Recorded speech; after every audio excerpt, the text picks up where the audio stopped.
Why do some Olympic divers create almost no splash when jumping from a 10-meter platform, while a simple toilet visit can splash water everywhere?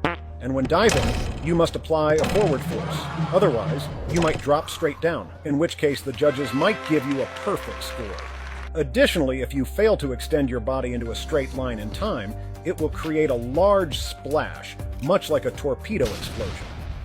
The size of the splash primarily relates to the Worthington jet. When an iron ball is dropped into water, a long air-filled cavity forms above it. Due to pressure differences, the air pressure inside the cavity is much lower than the surrounding water pressure, causing the cavity to collapse. The water collision produces significant energy, resulting in an upward jet of water. If the object is large and heavy enough, the splash can be substantial. To achieve high scores in platform diving, athletes must avoid creating the Worthington jet.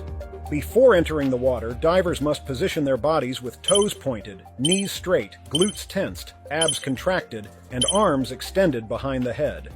Most importantly, their hands should be flat. This arched march body shape allows the diver to enter the water like a needle, minimizing the diameter of the air cavity and preventing a large splash. However, minimizing the splash doesn't end there. The crucial part happens underwater, where divers spread their arms to disperse the air cavity, breaking large bubbles into smaller ones. This eliminates the air cavity, resulting in minimal splash. As for your toilet dilemma, placing a piece of toilet paper in the bowl before doing your business can help reduce splashing.